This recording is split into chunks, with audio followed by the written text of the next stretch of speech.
Bonjour à toutes et à tous, j'espère que vous allez bien. Alors c'est une vidéo très différente de celle que je vous propose d'habitude, puisque nous sommes en live, c'est-à-dire que je ne vous parle pas en direct, cette vidéo a déjà été enregistrée, mais je suis présent avec vous pour la regarder pendant le visionnage. Et donc, je vais pouvoir répondre, réagir à vos questions en direct. Et à la fin de la vidéo, une fois qu'elle sera terminée, je répondrai à toutes ces questions. Donc, n'hésitez pas à poser des questions, à écrire des questions dans le chat, et j'y répondrai à la fin de cette vidéo.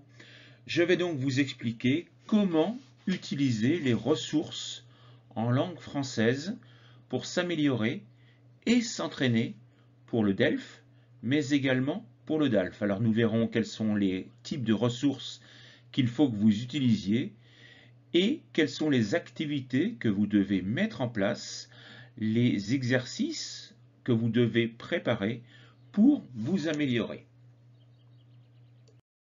Voici donc le plan du cours que je vais suivre aujourd'hui.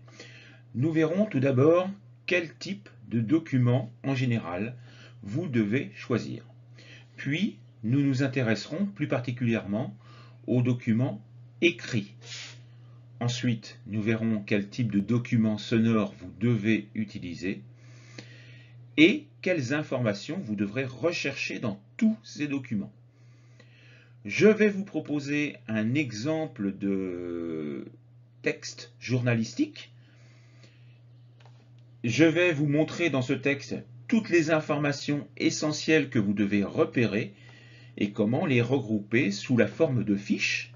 Tout d'abord de fiches lexicales, puis de fiches grammaticales, de fiches argumentatives, et comment, au fur et à mesure des semaines, des mois qui vont passer avant l'examen, vous devez continuer à enrichir vos propres fiches déjà créées. Je vous parlerai ensuite des prochaines formations que je vais mettre en place et des manuels qui seront disponibles d'ici la fin de l'été. Une des premières choses dont il faut que vous teniez compte, c'est l'authenticité des documents que vous utilisez. Ça veut dire quoi? Ça veut dire qu'il ne faut pas que vous alliez sur les sites internet qui sont dédiés à l'apprentissage de la langue française et qui parfois vous proposent des documents qui ne sont pas authentiques. C'est-à-dire que ce sont des documents qui ont été enregistrés par les professeurs eux-mêmes. Ils font un petit peu une petite pièce de théâtre, des scènes qu'ils organisent, qu'ils créent eux-mêmes pour que ce soit plus facile à comprendre pour les élèves. Donc ils parlent généralement de manière assez lente et surtout il n'y a aucun bruit de fond. Il n'y a pas de musique, il n'y a pas de personnes qui parlent en même temps. Donc c'est beaucoup plus facile et trop facile. Trop facile par rapport à ce que vous aurez le jour de l'examen. Donc il faut vous entraîner à utiliser des documents authentiques, c'est-à-dire de vrais documents qui ont été faits à la radio, à la télévision, des articles de journaux, mais qui n'ont pas été créés pour les élèves. Parce que sinon, c'est beaucoup trop facile et ça vous fait croire que le français c'est facile, alors qu'en fait, quand on vous met dans les conditions d'un véritable document authentique, vous vous rendez compte que c'est beaucoup plus compliqué. Donc évitez donc tous ces sites internet qui vous proposent des enregistrements créés pour l'apprentissage de la langue française et qui ne sont pas adaptés à la véritable situation de la langue orale. Vous devez également utiliser donc des documents extraits de journaux, de reportages à la télévision, de débats à la télévision, d'interviews, etc., etc. Autre point très important, utilisez toujours des documents récents. Quand je dis récents, c'est moins de 2 ans. Vous avez la possibilité, par exemple, si vous allez sur YouTube, de mettre à une règle et de dire je veux des documents qui ont moins de 1 an, ou qui ont moins de 6 mois, ou moins de 1 mois, etc. Cela va vous permettre d'avoir des documents réellement récents et les informations qui seront présentes dans ces documents pourront être réutilisées pour votre contextualisation le jour de l'examen. Parce que évidemment, si vous parlez de quelque chose qui a eu lieu il y a 10 ans, ce n'est pas du tout actualisé dans la situation de votre examen. Donc, cherchez toujours des informations extrêmement récentes. Voyons maintenant comment choisir les documents écrits. Alors, des journaux, il y en a évidemment énormément, mais les principaux vont être Le Monde, Le Figaro, La Croix, Marianne, l'Obs, L'Express, l'Humanité. Il y en a beaucoup d'autres, mais généralement, les articles de journaux qui sont extraits, notamment pour le B2 ou pour le C1 ou même pour le C2, sont souvent des documents extraits de ces journaux-là. Donc, je vous conseille de les voir en priorité. Alors, évidemment, ces journaux sont payants. Certains d'entre eux proposent des articles gratuits sur leur site internet. D'autres ne proposent qu'une petite partie des articles qu'ils publient. Malheureusement, je n'ai pas vraiment de solution à vous proposer. Moi, personnellement, c'est vrai que je suis abonné juste à un d'entre eux, Le Figaro, parce que financièrement, c'est vrai que ça coûte cher. On ne peut pas cumuler les abonnements comme ça. Mais essayez de vous débrouiller pour essayer de retrouver certains articles gratuits. Il y en a quand même quelques-uns qui sont proposés gratuitement et pour pouvoir travailler régulièrement. Vous pouvez également aller chercher des revues ou des magazines divers, que ce soit pour la culture, la cuisine, le cinéma, le sport, la mode, le tourisme, les voyages, etc. Vous aurez à l'intérieur du vocabulaire, des structures grammaticales et des informations qui pourront vous être utiles le jour de l'examen. Donc, ne vous dites pas il faut absolument lire que les journaux, ce n'est pas vrai. Même les revues, même les magazines de sport, etc., peuvent vous être utiles. Par contre, évitez tout ce qui est roman et tout ce qui est poésie. Alors c'est très important. Je suis moi-même philologue, donc j'adore la littérature, j'adore la poésie, mais le vocabulaire qui est utilisé dans les romans, les structures grammaticales, les structures syntaxiques, les figures de style ou les licences poétiques qui sont utilisées dans ces romans et dans ces poèmes ne sont absolument pas adaptées à ce que vous devez mettre en place dans les essais argumentés. Les lettres formelles, les forums, les courriers des lecteurs, les articles de journaux, les lettres ouvertes, etc. Vous n'avez pas besoin de parler d'une manière littéraire. Vous n'avez pas besoin de maîtriser par exemple le passé simple ou subjonctif imparfait. Vous n'avez pas besoin de faire des figures de style. Donc n'utilisez pas pour le moment les romans. Ils ne vous seront pas utiles pour vous améliorer pour le DELF et le DALF. Le vocabulaire et les structures grammaticales qui vont vous être utiles, ce sont celles que vous rencontrez dans les journaux et que vous écoutez dans les radios, comme celles que nous allons voir maintenant. Alors, les principales radios françaises sont Europe 1, RTL, France Info, il y en a d'autres là encore, comme RMC, il y en a beaucoup. Il y a également France Culture. France Culture, c'est une chaîne peut-être un petit peu plus difficile d'accès. Les discussions, les débats sont sur des sujets peut-être un petit peu plus développés, peut-être plus ardus, mais vous vous rendrez compte que au fur et à mesure de vos études, les sujets qui sont proposés aux examens sont très souvent extraits de cette chaîne de France Culture. Donc, essayez de vous habituer à écouter les documents de France Culture. Ils sont de très grande qualité. Je reviens sur deux autres chaînes, RFI et TV5 Monde. Alors TV5 Monde est une chaîne de télé, RFI est une chaîne de radio. Mais attention, ce ne sont pas des radios françaises, ce sont des radios francophones.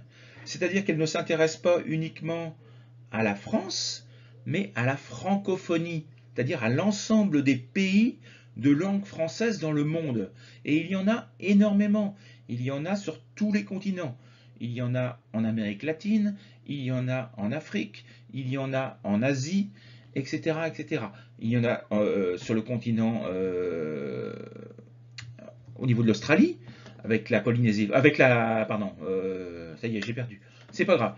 Enfin, la Nouvelle-Calédonie, voilà, j'ai retrouvé. Donc il y a vraiment des pays de langue française sur tous les continents. Donc ces deux chaînes ne s'intéressent pas uniquement à la France, mais à toute la francophonie. Donc ils ont une vision un petit peu extérieure à celle de la France. Et donc les informations sont traitées d'une manière un peu différente. Mais ça peut être en effet très très intéressant. Si vous êtes débutant, préférez plutôt que d'aller directement sur les chaînes de radio, aller sur les podcasts qu'ils proposent sur leur site internet ou sur YouTube où vous allez retrouver de nombreux reportages et de nombreux débats qu'ils mettent en ligne. Cela vous permet de les revoir ou de les réécouter plusieurs fois et surtout, cela parfois sur les podcasts vous permet d'avoir les dialogues écrits et ça peut vous aider à suivre un petit peu une discussion parfois un peu difficile. Donc n'hésitez pas à aller sur les podcasts, sur les sites internet de ces chaînes de radio et de ces chaînes de télévision. Vous verrez que c'est beaucoup plus facile au départ si vous débutez. Je vous cite également quelques très bonnes émissions qui sont produites sur la chaîne de télévision française et parfois publiées sur YouTube. Ce sont des émissions comme par exemple C'est à vous ou C'est-à-dire. Donc vous faites cette recherche, C'est à vous sur YouTube et vous allez voir plusieurs vidéos. Elles traitent de sujets de tous les jours, de sujets quotidiens et c'est toujours très très intéressant, bien expliqué. Donc n'hésitez pas à les réécouter systématiquement plusieurs fois. Alors, vous avez trouvé un document qui vous intéresse, que ce soit un document écrit ou un document oral. Vous avez trouvé le thème qui vous intéresse. C'est un document qui n'est pas trop long. Vous l'écoutez une fois, deux fois, trois fois, quatre fois si c'est nécessaire. Et vous devez repérer trois choses extrêmement importantes. Tout d'abord, les informations linguistiques, c'est-à-dire le vocabulaire qui est utilisé, les expressions qui sont employées. Vous devez être capable de repérer s'il s'agit d'expressions formelles ou informelles. Et dans ces cas-là, le dictionnaire vous sera utile pour savoir, pour découvrir si une information est formelle ou informelle. Donc n'hésitez pas à aller dans les dictionnaires pour rechercher ces mots et en voir le sens exact. Les connecteurs logiques qui sont utilisés, les structures verbales, est-ce qu'ils utilisent l'indicatif, est-ce qu'ils utilisent le subjonctif, est-ce qu'ils utilisent le conditionnel, pourquoi, quelle est la règle, etc. Faites des recherches linguistiques, intéressez-vous à la langue. Ça, c'est la première chose. Deuxième chose, les informations culturelles. Dans quel journal l'article a été publié? Est-ce que c'est un journal connu? Quelles sont les caractéristiques et la ligne éditoriale de ce journal? Quels sont le nom des journaux, des radios, etc. Le nom des journalistes?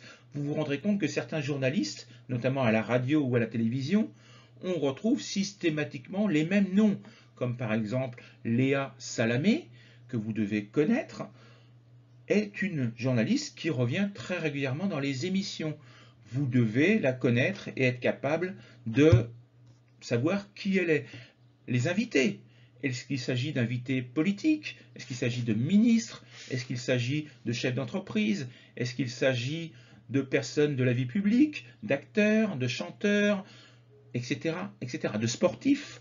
Vous devez apprendre à repérer les noms et être capable de dire « Ah oui, cette personne, je la connais » parce que c'est le directeur de telle entreprise, parce que c'est le ministre de l'Éducation, parce que c'est le ministre de la Culture, etc., etc.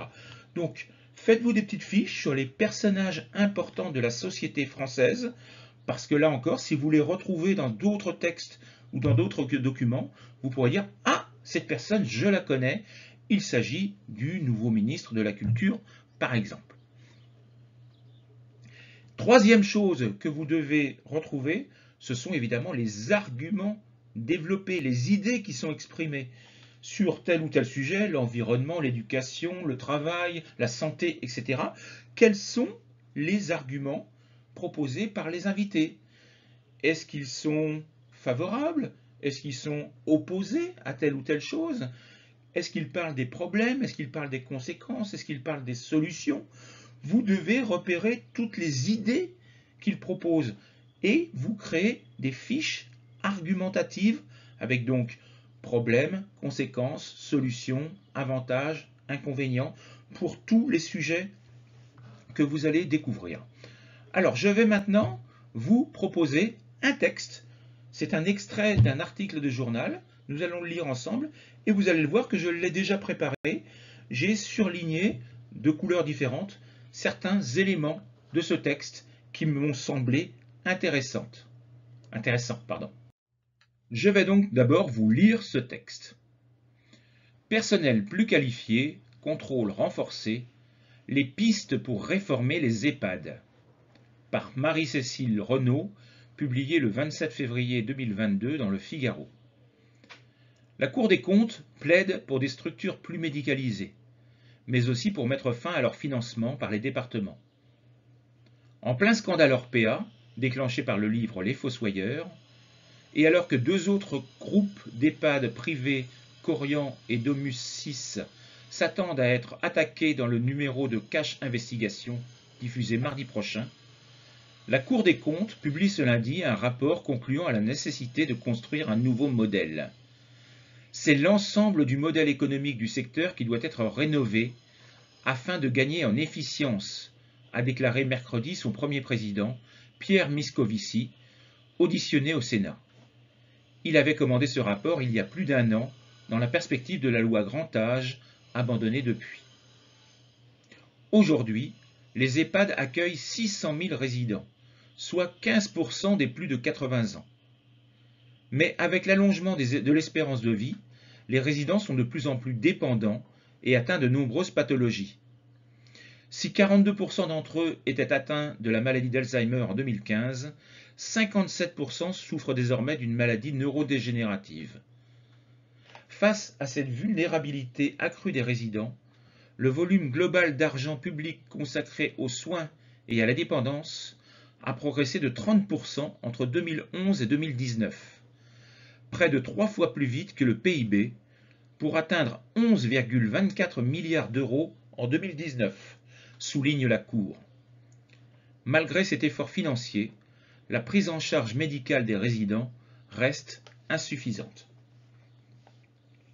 Donc vous le voyez, j'ai souligné de couleurs différentes, en bleu foncé, en bleu clair, en jaune, en vert, en gris, certains éléments qui me semblaient importants et nous allons les voir maintenant ensemble.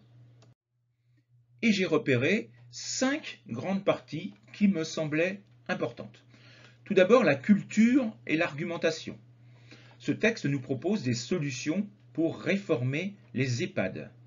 Ils font référence au nom du livre qui a provoqué ce scandale, Les Fossoyeurs, qui a été un énorme succès en librairie. L'émission d'ailleurs, une émission de télévision qui s'appelle Cash Investigation, qui est proposée par une journaliste qui s'appelle Élise Lucet, en a parlé de ce scandale et donc ça a provoqué un remous supplémentaire au niveau de l'État. Il nous parle, ce texte, évidemment, de la situation des personnes âgées en France, notamment des maladies dégénératives, et donc d'une espérance de vie allongée. Donc vous le voyez, dès maintenant, vous pouvez vous créer des fiches argumentatives. Une fiche argumentative sur les EHPAD, c'est-à-dire l'accueil des personnes âgées dans les maisons de retraite médicalisées, et sur la situation de la population française qui vieillit énormément, et sur donc les solutions qui peuvent être mises en place pour protéger, accueillir et nous occuper de nos aînés. Deuxième grande partie, le vocabulaire. Et il y a plusieurs verbes qui sont utilisés avec des prépositions. Donc il faut que vous appreniez toujours des verbes avec les prépositions. Par exemple, plaider pour quelque chose, mettre fin à quelque chose, s'attendre à quelque chose, progresser de plus un pourcentage. Par exemple, la production de l'entreprise a progressé de 10%. Donc ça, ce sont des expressions du vocabulaire que vous devez connaître. Peut-être qu'il y a dans ce texte d'autres mots de vocabulaire que vous ne connaissez pas. N'hésitez pas à, là encore, prendre un dictionnaire et aller chercher ces mots pour enrichir votre lexique. Troisième partie, la grammaire. Ils utilisent un moment concluant à. Le participe présent remplace une relative. Vous devez donc être capable de passer d'une relative à un participe présent quand c'est possible. A déclaré son premier président, et un petit peu plus loin souligne la cour, il s'agit d'une inversion sujet-verbe dans ce que l'on appelle les incises. C'est-à-dire qu'il y a une phrase au discours direct, c'est-à-dire entre guillemets, c'est-à-dire qu'on relate les paroles exactes d'une personne, et derrière, on précise qui a dit, quelle est cette personne qui a dit cette phrase-là, mais on le met toujours, quand on le met derrière, on dit toujours en inversant. Par exemple, le professeur a dit « taisez-vous », taisez-vous a dit le professeur. Vous voyez, donc quand on met le nom de la personne qui parle derrière, il faut forcément faire une inversion. Et puis vous avez également, à la fin du texte, une mise en relief, c'est suivi de qui. Quatrième partie, les connecteurs. Il y en a plusieurs ici, mais aussi, ce qui nous permet de faire un ajout, une addition, alors que, qui exprime l'opposition, ou parfois le temps, malgré, qui exprime la concession, soit, qui est synonyme de c'est-à-dire, ici dans ce texte, mais ou face à. Je vous précise, je vous en reparlerai tout à l'heure, qu'un nouveau manuel sera publié à la fin de l'été sur les connecteurs. Je vous parlerai donc de tous les connecteurs qui existent en français. Je vous proposerai des exercices et les corrections qui vont avec pour vous entraîner à réutiliser ou à utiliser les connecteurs de la bonne manière. Et enfin, un dernier point méthodologique, le titre de l'article, il est nominalisé. C'est comme ça que vous devez créer un titre si par exemple on vous demande de faire un article de journal ou l'objet d'une lettre formelle par exemple, toujours nominalisé, pas de verbe conjugué et pas d'article devant le nom. Donc voilà, vous voyez, sur un petit texte comme ça, toutes les informations que vous devez collecter, que vous devez récupérer et que vous devez assimiler pour pouvoir les réutiliser après dans les devoirs qui vous seront proposés. Voyons un exemple de fiche lexicale telle que vous pourriez la créer pour vous enrichir. Quand vous découvrez un nouveau mot, recherchez toujours son origine et ses caractéristiques. Le genre, par exemple pour les mots, est-ce que c'est masculin? Est-ce que c'est féminin? La construction, est-ce que ce verbe il se construit avec telle ou telle préposition? Comment il faut le construire? Voilà. Voilà tout ce qu'il faut que vous cherchiez. Et allez chercher tous les mots de la même famille. Donc je vous ai mis un tableau tel que vous pourriez le créer. Vous avez par exemple le verbe craindre qui donne le nom la crainte, c'est féminin, la crainte. Craintif, l'adjectif. Craintivement, l'adverbe. Et craint, le participe passé. Attendrir, la tendresse. Tendre, tendrement, attendri. Abréger, la brièveté, l'abréviation. Bref, brièvement, abrégé. Donc vous voyez, et si vous voulez apprendre tous ces mots, essayez de créer des phrases que vous inventez vous-même et qui vous permettront de mieux retenir tous ces mots. Pareil pour la grammaire, je vous ai cité quelques connecteurs qui étaient utilisés dans les textes. Nous allons en revoir un qui est malgré, qui doit toujours être suivi d'un nom. Donc ça c'est une erreur que je vois très souvent dans les devoirs. Malgré que n'existe pas.